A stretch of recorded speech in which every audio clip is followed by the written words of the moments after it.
you get that correction in the bust, and that should present a generational opportunity because if, let's say, gold does up around the number off, because I think I'm probably going to be proven conservative anyway. So let's say we get 7,000, you get a 50% correction, takes you back down to, 3,500. From there, you could see 20,000 in gold by the early 2030s. I just said, yeah, we need to correct. I thought we were going to get like a 35% correction in silver. It went down 50% in that initial sell-off, and we've been kind of back and forth in a consolidation ever since for the last couple months. I have a long-term forecast of $1,000, but that's out early 2030s. Because of the bust, I do believe this thing, wherever it goes, whether it's 180 or whether it's Michael Oliver's number of 300 to 500.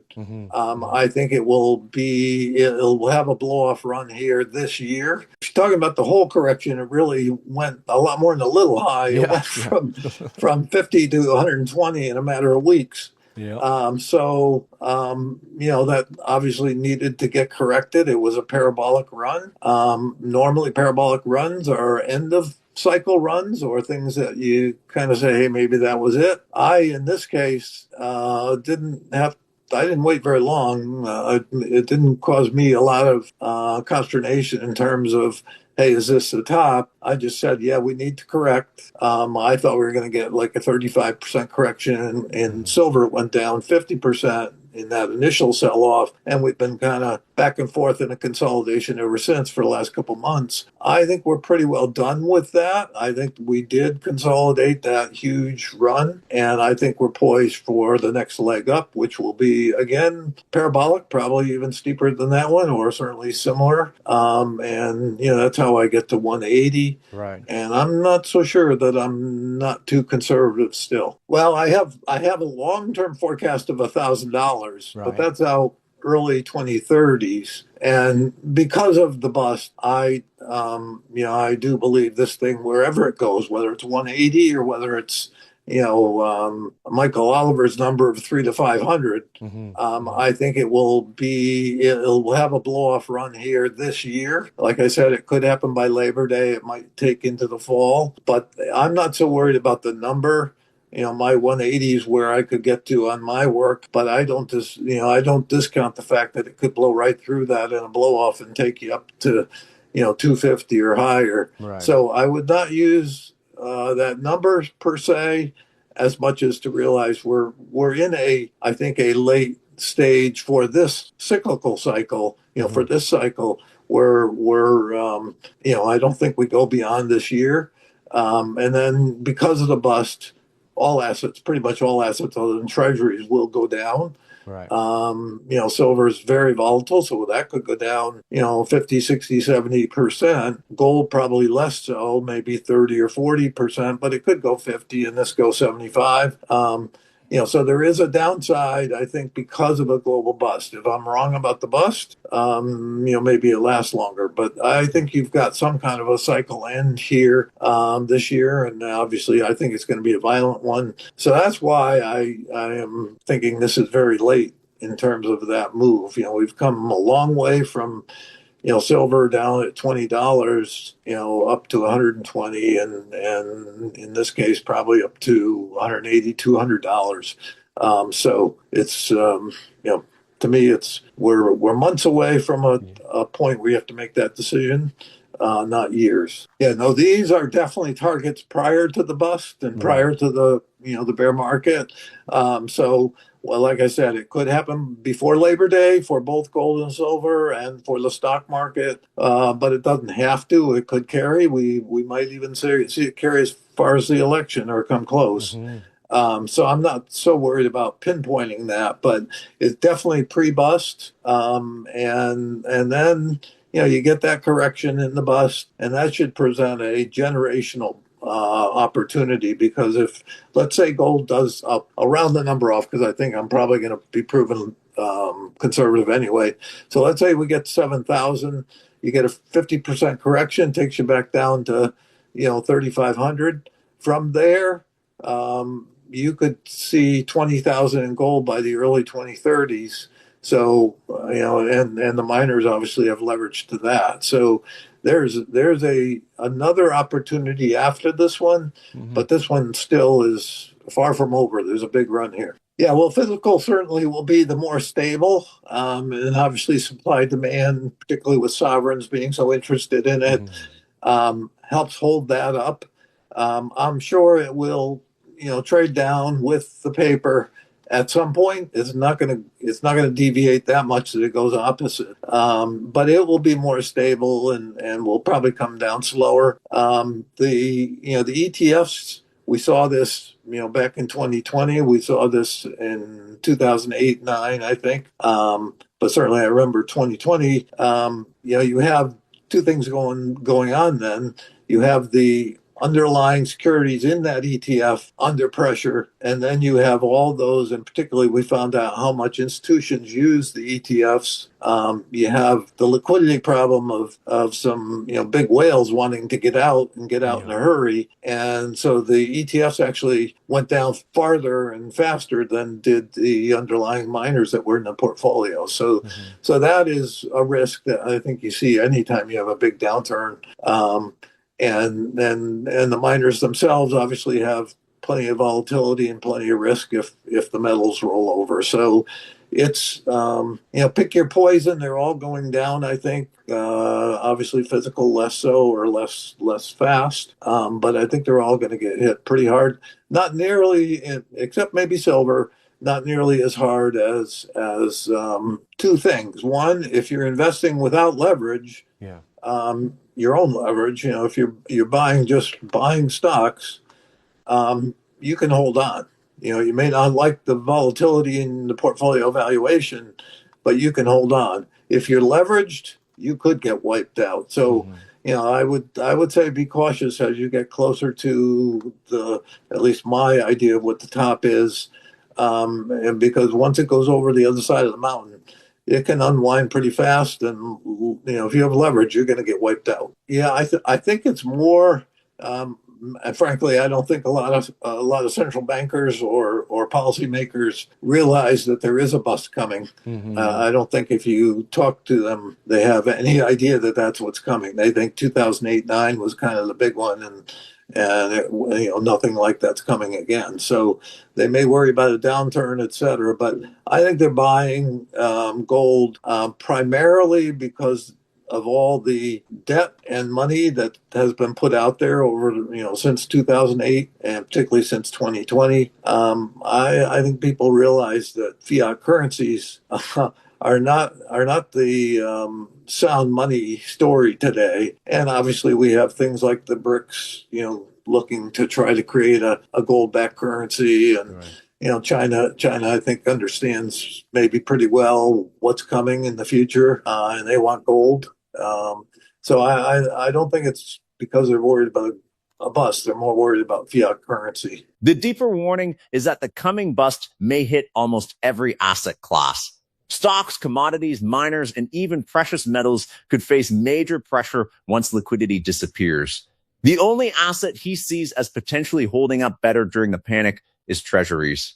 Physical metals may remain more stable than paper markets because of strong sovereign demand, especially for gold. But even physical gold and silver are not expected to move completely opposite from the broader sell-off. They may simply fall slower and with less pressure compared to ETFs and mining shares. The biggest opportunity may come after the crash. If gold rises towards $7,000 and then corrects sharply, he believes that reset could create a generational buying opportunity. From there, gold could eventually move toward $20,000 by the early 2030s.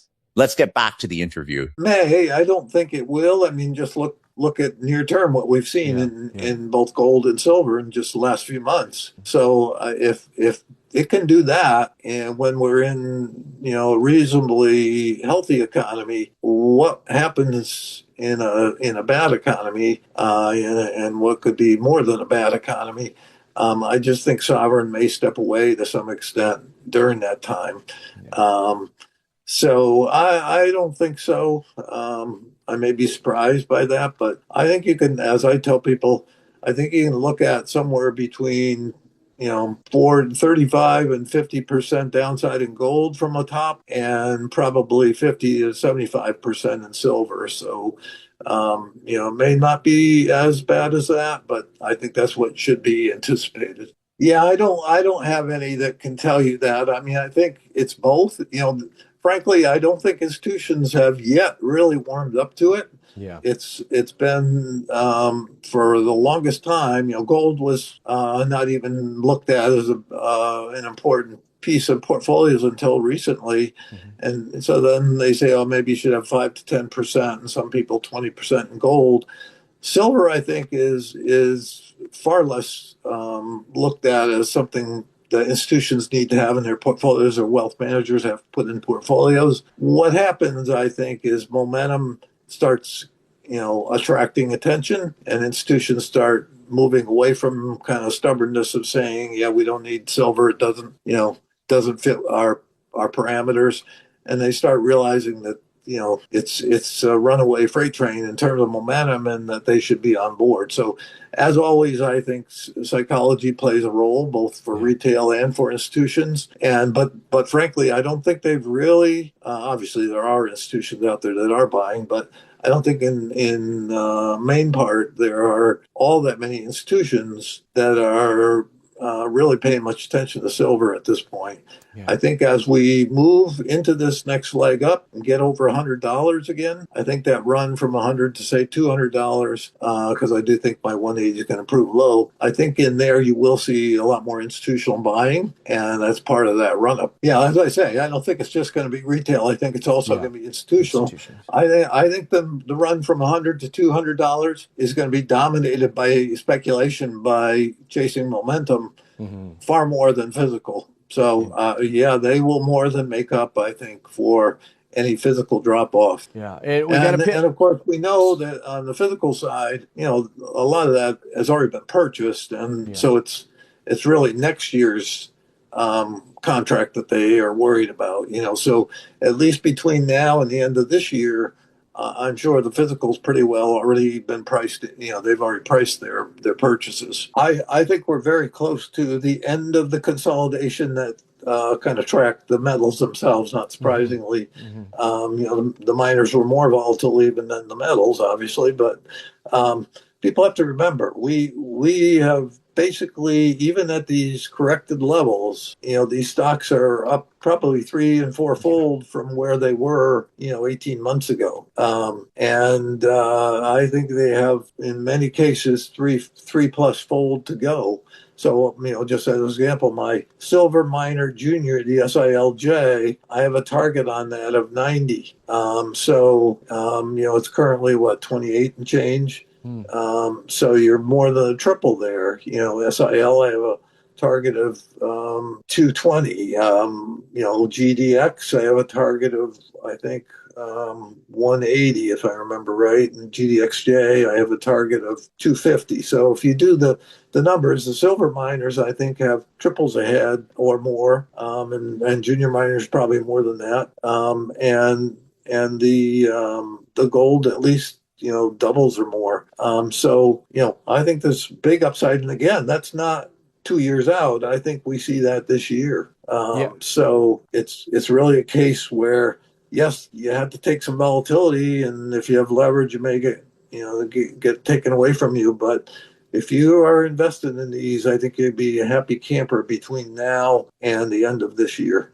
Yeah, and I think it could happen by Labor Day, but with those kind of moves, you just have to give yourself a little more time. You would think so. It's been remarkable, really, comparing this cycle to past cycles where M&A came in very early on. The CEOs got very excited about buying stuff cheap.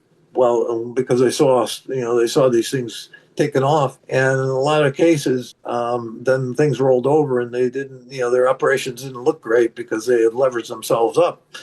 This time around, they seem to be more focused on cleaning up their operations, maintaining the efficiencies, and not doing that because they got burnt in previous cycles, and they got criticized from what they did back then. So it's been remarkable to see a little bit more discipline in that industry. It's not known for any discipline. And we have seen more of it this time around. There's been, as you say, there's been some M&A work, but not nearly as much as you might have thought, given the move in the metals. Yeah. I do think probably this move between May and fall will probably see a lot more M&A Yeah. because it is getting harder to find, the to extract the metals, find places where you can do it at a reasonable price. Mm-hmm. And so they're going to be looking, saying, "Hey, I can buy it better than I can develop it." Probably the price of the metal, more than anything. And we're finding, obviously, there are more uses for silver now. Mm-hmm. It's not hard to see that it's become a metal that's in at center stage now in terms of people need to acquire it. So I think that brings it more mainstream. Maybe not quite to the extent of a copper, but it is recognized as a crucial metal in various operations now. So that, and again, the sovereign interest in gold, and even here, obviously, we have people maybe somewhat connected to this administration. Judy Shelton probably comes to mind. People who do believe that we should go back to some sort of a gold back dollar. I have said pretty consistently for the last several years, because of what I think is coming in the bust, that you're not going to see it before the bust, and that even if they wanted to, it'd be suicide if they tied the dollar to gold before the bust or on the eve of a bust. They'd be tying their hands in terms of what's going to be necessary to bail us out, because there really is no other tool if we're having a free falling financial system. I'm not endorsing it. I'm not saying that it's long term a good thing to be printing money like that. It's going to create a lot bigger problems next cycle in terms of inflation, big inflation. I'm just saying it's the only tool you have. You're either going to, if you're a policymaker, you're going to say, let the system crash and pick up the pieces afterwards. And that's major depression. Yeah. Or you're going to say, we can't let this go, and you're going to have to step in and step in with a lot of money. If you had a gold-backed dollar or gold-backed currencies anywhere, it limits what you can do. So I think it will pick up speed in terms of wanting to do that on the other side of this once they see where inflation's going. But I don't see it happening in the next couple of years.